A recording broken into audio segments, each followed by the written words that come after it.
The title of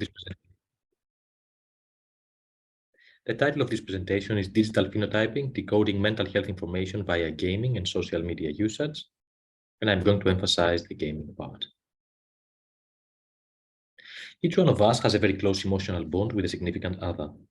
A significant other is any person who has great importance for our life or well-being. Our bond with that significant other has a strong influence to who we are, how we view ourselves, others, and the world, and has been evidenced to often reflect our mental health, like a phenotype of our mental health condition. At the beginning of life, the significant other is our primary carer. During childhood, our best friend. After middle or late adolescence, our partner. And for those of us who might be using video games or gamified applications, this significant other could be our alter ego in the world of the game, our avatar. An avatar is the figure of representation of the user in the virtual world, which is customized considering appearance and/or skills according to their owner's wishes. The bond between the person and the avatar has been shown to involve the following dimensions. First, identification. I am what my avatar is. Second, immersion. My avatar's needs are experienced as my needs and may be often prioritized to my real-life needs. Third, compensation, idealization. My avatar can do or can have in the world of the game things that I cannot do or I cannot have in my real life. And to an extent, it may represent my ideal self, who I would like to have been. And it's not only the user that affects the avatar by customization, but it's also the avatar that may affect the user through these immersive channels, ending up to make the user thinking, feeling, and even behaving, in some cases, like their avatar. It's what we call Proteus effect. And during the COVID isolation period, the user-avatar bond was evidence to provide relief from anxiety and depression for some gamers. And not to forget that the bond between the user and the avatar has been shown to vary based on one's age. The younger the gamer is, it appears to be likely stronger, and based on the time they have engaged with their avatar, how long they have been playing with their avatar. Therefore, an avatar has been suggested to potentially convey information about how some users are or may be in their real lives. This is supported at the dawn of the metaverse era, where applications employing avatars proliferate after the introduction of gamification to social media and even Zoom and Microsoft Teams. Only the application Zepeto, which renders users' photos into animated avatars, has exceeded 150 million users. Could this be a unique opportunity to promote easy, large-scale, and cost-effective assessment via decoding the health information embedded within the user-avatar bond? Can the user-avatar bond tell us who is at risk for depression, anxiety, disorder, gaming, and or may have higher chances of presenting with Proteus effect? Meaning being more likely influenced by their avatar in their real-life thoughts, feelings, and behaviors, which is the main way that serious games, as we tend to call gamified applications for health and well-being, tend to operate. And can we train algorithms to give us automatically these responses? To address these aims, we received institutional ethics approval by our university's ethics committee, as well as approvals from the Department of Education and Training of the state of Victoria in Australia and the Melbourne Archdiocese of Catholic Schools, to longitudinally assess over 500 adolescent and adult gamers 4 times every 6 months. And we are going to present you our findings from Wave 1 and Wave 2. They address valid and reliable measures regarding their avatar identification, immersion, and compensation, Proteus effect tendencies, gaming disorder risk, depressive and anxious behaviors, while they carried a wearable actigraphy tracker for 7 days. We pre-processed their data by 4 different machine learning recipes addressing risks for depression, anxiety, and disordered gaming, as well as their propensity to behave like their avatars in real life, what we call Proteus effect, and included as predictors one's age, years of engaging with their avatar, reported identification, immersion, and compensation. To be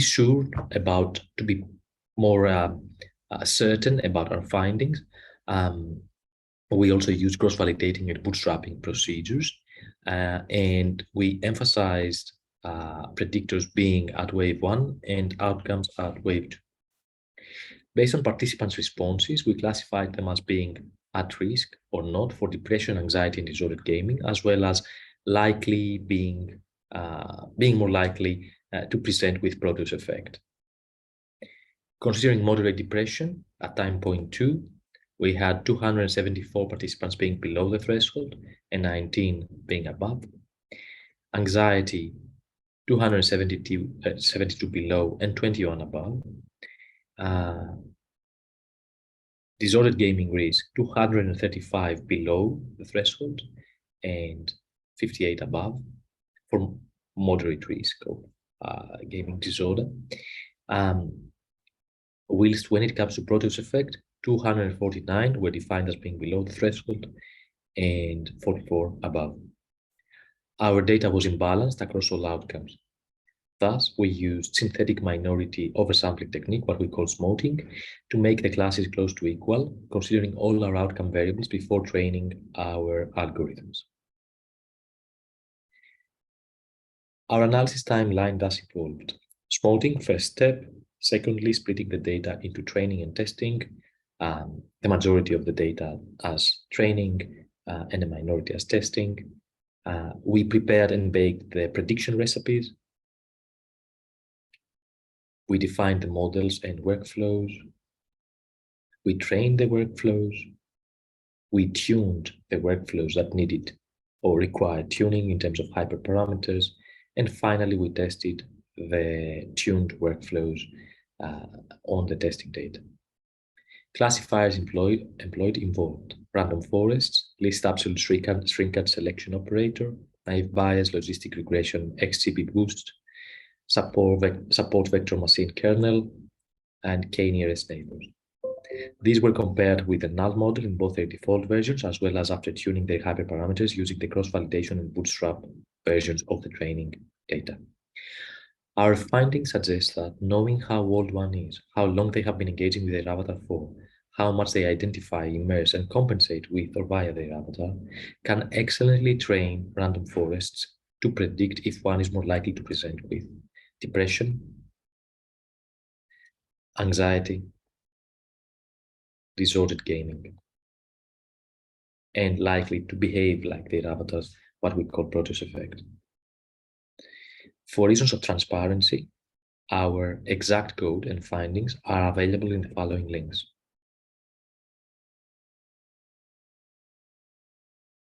Take-home message. The user avatar bond can be translated into mental health information about the user in their real life and can also show who will more likely present with produce effect, which means who will be likely more receptive for treatment via gamified health applications. These are important if one thinks that Australia is a country that consumes and produces video games. We have over 70% of Australians being in some form of frequency involved with video gaming. We have a thriving gaming industry, which increased its income, its revenue by over 20% within a year, and almost doubled the full employment positions. We have more than 2,000 fully employed personnel, staff, employees in the gaming industry in Australia. Whilst also trains future game developers. We have over 30 game development courses provided by Australian tertiary education institutions in the country, which for us constitutes a community opportunity.